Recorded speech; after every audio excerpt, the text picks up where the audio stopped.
Desa Ponggo, sebuah desa yang dikenal dengan potensi air yang begitu berlimpah.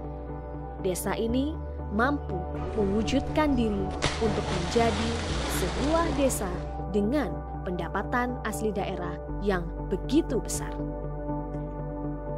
Berbagai potensi dikembangkannya dengan serius dan tentunya diatur oleh pemerintah desa dan lembaga-lembaga yang mendukungnya. Mari kita jelajahi Desa Ponggo bersama tim Jelajah Desa.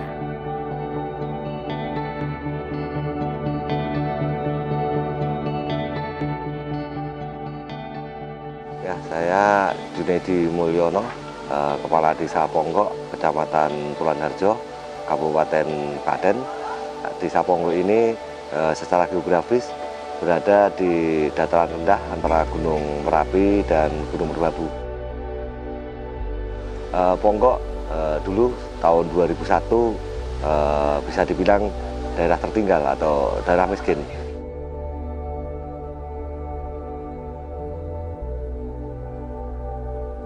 Nah, termasuk juga di Ponggo ini kami memang berangkat dari daerah tertinggal. Memang kami secara potensi memiliki potensi sumber daya alam, khususnya air yang sangat berlimpah. Maka sesuai dengan visi misi desa, pengen menjadikan Desa Ponggo menjadi desa wisata yang mandiri, yang mampu mengolah potensi desa.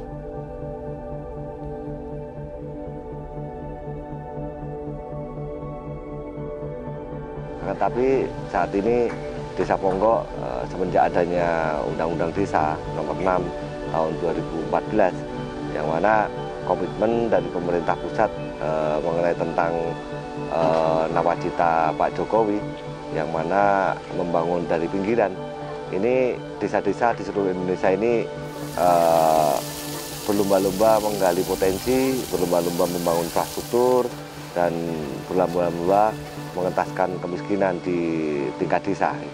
Nah, kalau dulu yang namanya desa ketika mau membangun terkendalanya nggak ada biaya atau nggak ada anggaran. Akan tapi saat ini dengan adanya dana desa ini, teman-teman di desa memiliki semangat baru, cita-cita baru, memiliki motivasi baru, di mana semua desa di seluruh Indonesia ini saat ini membangun desanya.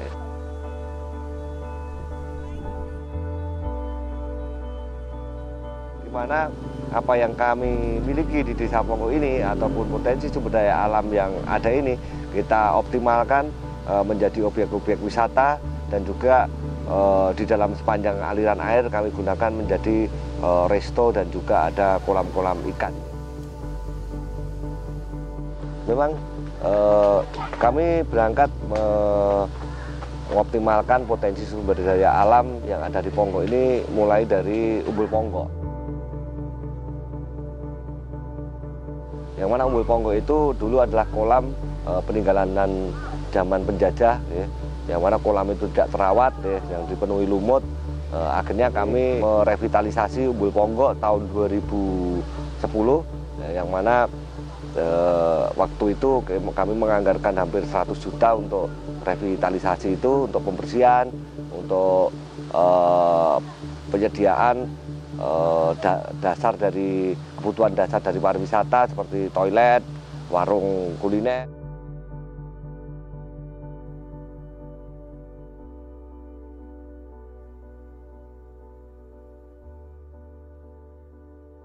Perkenalkan, nama saya Agus Santosa, tapi biasa dipanggil Wah Gondrong. Kalau di sini saya selaku marketing di Umbul Ponggo.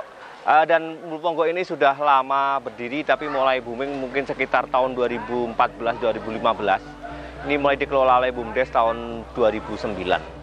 Kenapa Ponggo jadi booming? Karena Ponggo itu memang punya keunikan tersendiri.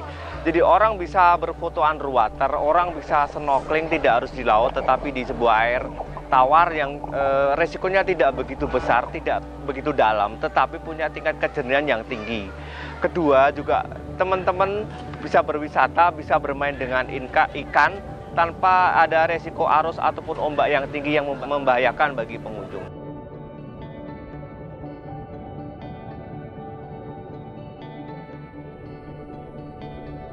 Umbul Ponggo ada beberapa fasilitas atau wahana di sini namanya. Jadi ada snorkeling biasa, bisa foto underwater yang banyak diminati. Kita juga bisa teman-teman scuba diving di sini. Kemudian ada juga wahana yang mungkin hanya ada satu-satunya di dunia adalah wahana Umbul Ponggo Walker. Jadi kayak si walker tapi di air tawar.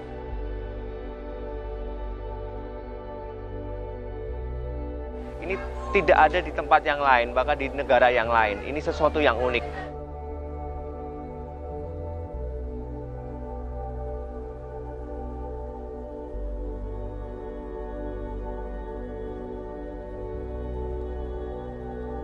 Dan kemudian ada juga namanya Ponggo Warrior sebagai arena ketangkasan dan juga tempat bermain untuk anak-anak maupun remaja untuk membuat sebuah teamwork ataupun sebuah kerjasama kelompok.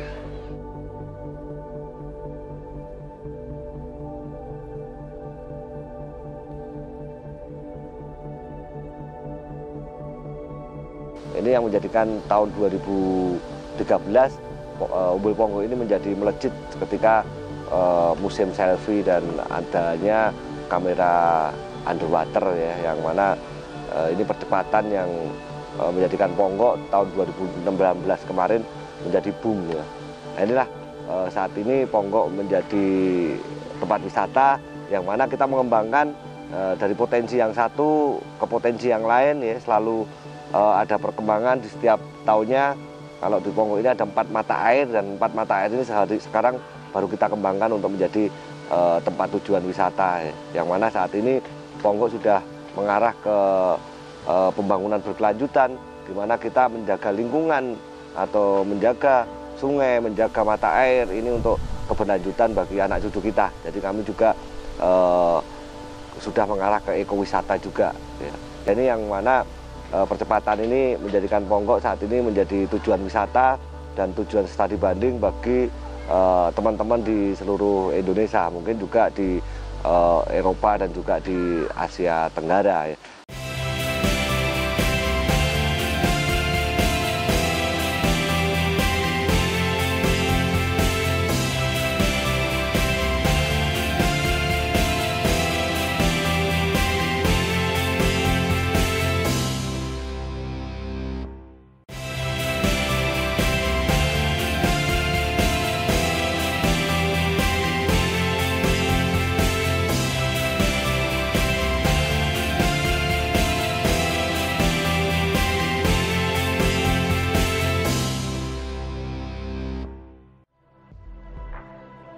Sebagai sebuah desa yang berdiri di atas lahan dengan berkah melimpah, Desa Ponggo perlu selalu meningkatkan kinerjanya untuk dapat memanfaatkan potensi yang sudah ada. Tak berhenti pada pengembangan umbul saja, namun ada pula sektor-sektor lain yang tak bisa dilupakan.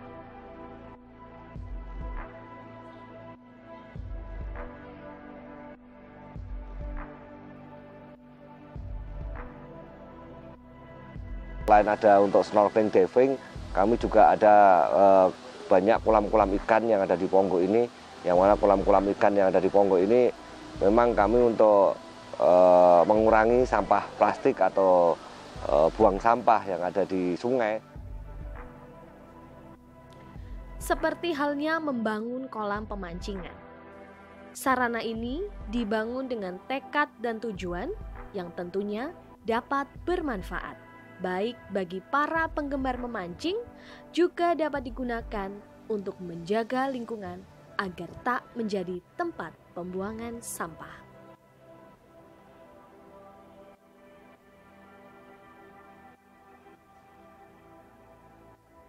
Pada sektor yang lain, pemerintah desa pun turut menggandeng warga yang mau terlibat dalam pengembangan potensi desa.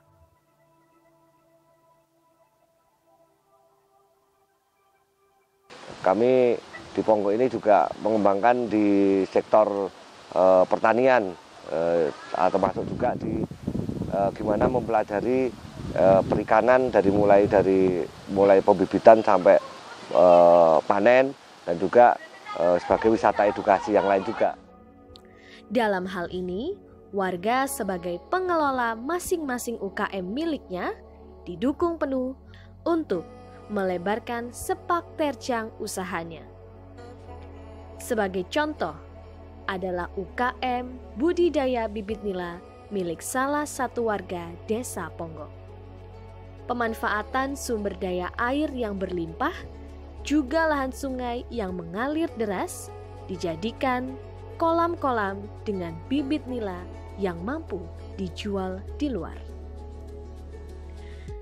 Budidaya nila merah ini menjadi salah satu sumber pendapatan yang menguntungkan bagi warga. Biasanya, warga memiliki setidaknya 3 kolam yang berisi kurang lebih 3 kuintal benih nila merah. Sedikit demi sedikit tetapi pasti, benih nila yang dibudidaya diawali hanya dengan kuantitas kecil.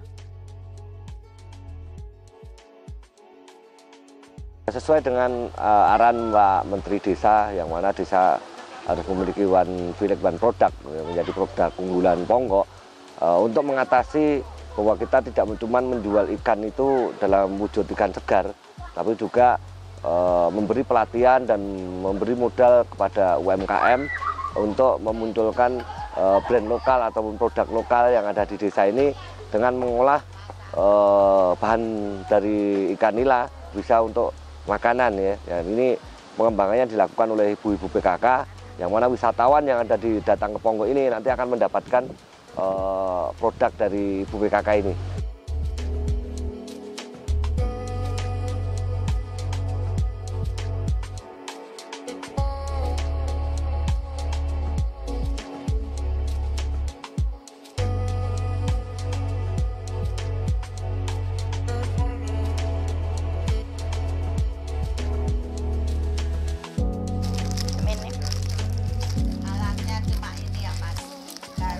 Saya selaku Ketua UKM Nila Murni bernama Ibu Sri Suhartini. Ini UKM Nila Murni wilayah Ponggok RW 2, dan kegiatannya adalah untuk pembuatan pastel ikan nila. Sedangkan anggotanya adalah kurang lebih 10 orang.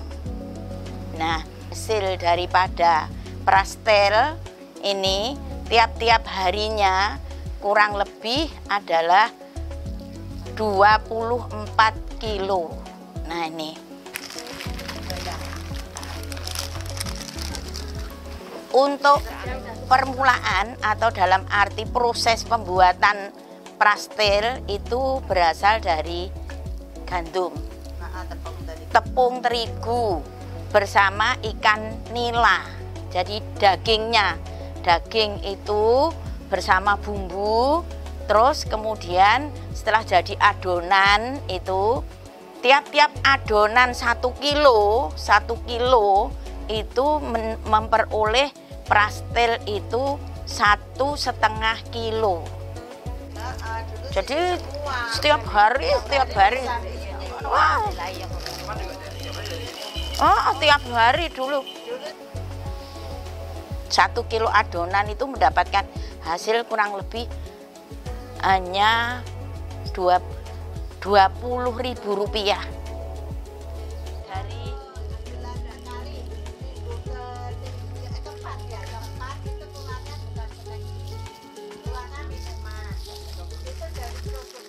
Terus kemudian hasil itu juga digunakan untuk kegiatan yang lain.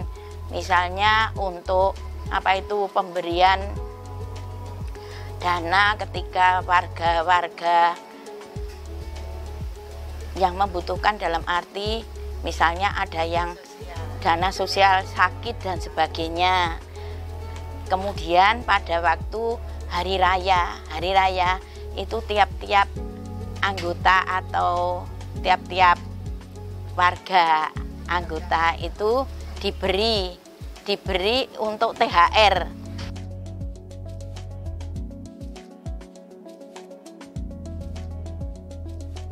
Kalau ini modalnya mandiri pada waktu dulu, terus kemudian ditambah dari desa pada waktu dulu 5 juta untuk membuat tempat ini karena tempatnya panas begitu.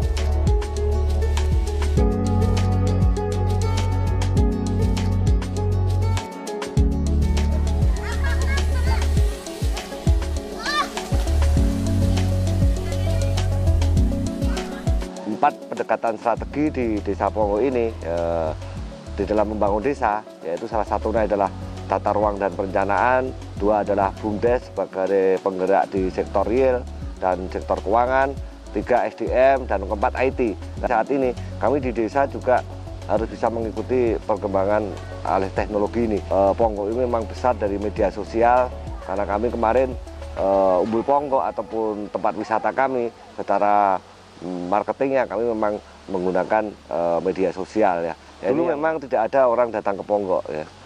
Saat ini kunjungan di Ponggo ini untuk wisata hampir 30.000 sampai 40.000 orang per bulan, dan ini mendapatkan pendapatan bagi desa kami yang cukup besar, rata-rata sekitar 600 sampai 700 juta. Dan juga di Ponggo ini saat ini sudah tidak ada pengangguran lagi, karena masyarakat kami sudah terserap di sektor-sektor pariwisata dan juga di badan usaha milik desa.